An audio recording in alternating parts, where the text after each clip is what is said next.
Igan, halos isa't kalahating araw mula nang sumiklab ang sunog sa isang bodega sa Valenzuela City. Hindi pa rin ito naapula.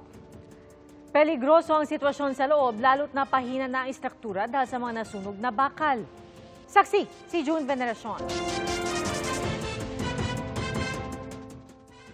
Habang abala ang mga bombero sa pag-apula sa sumiklab na sunog sa bodega sa Valenzuela City, pabalik-balik ang ilan sa mga inilikas na residente malapit sa bodega. Hindi sila mapakali sa kung anong pwedeng mangyari sa kanilang mga tirahan. Nakakagulat talaga at nakakaneryos. Binabalik-balikan ko at andyan lahat yung gamit namin eh. Wala kaming inilabas kasi sikip nga ng daanan. Sa labas ng bodega, nakatanghod naman ang ilang empleyado. Nakaabang kung kailan pwedeng bumalik sa trabaho lalo't no work, no pay sila. Sa 200 na may katao kami rito namamasukan. Siguro hindi pa kami kagad-agad makaka-recover. Adjust muna tayo. Higpit sa sinturon para makaraos. Hindi naman siguro magpapabaya ang company namin. Ang mga bombero, mahigit 24 oras todo kayod dahil ganun katagal nakataas ang fire alert ng Task Force Bravo. Ang tanging pahinga lang, konting upo, kain at inom ng tubig. Puyat, pagod, tapos yung sakit sa ilong nung usok. Wala ka patulog niya? Wala pa siya. Nahati pa ang kanilang bilang, pati ang supply ng tubig. Nang sumiklab ang sunog sa isang factory, di kalayuan. Naapula naman ito kaagad, kaya naibalik ang atensyon sa naunang sunog. Pero iba ho kasi ang karakter na dinidil natin ngayon sa sunog is metal fire na mahirap apulain po. Hindi katulad ng wood, sir, na pag nabasa, hindi na mas nandadarang ng apoy.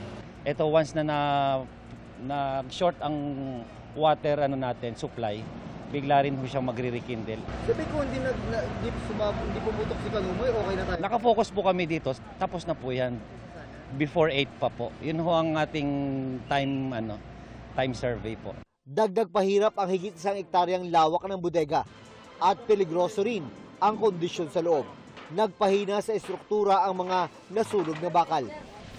Pinasok po namin noon, nag-brittle na po yung concrete. Once na suppress namin ng water to magiging brittle yung structure, baka bumagsak po. Sa ulat kanina ni Carlo Bateo ng Super Radio DCWB, sinabi ng BFP na 8 bombero at isang sibilyan ang nasugatan. Sa tayari ng BFP, mahigit 422 million pesos ang nahalaga ng natupok na apoy sa bodega na imbaka ng mga hardware products.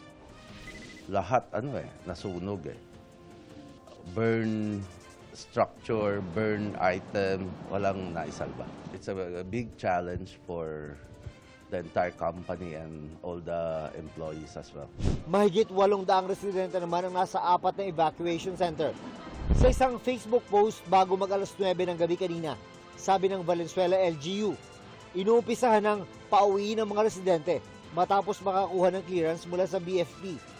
Nagsimula na rin ang site mapping sa paligid.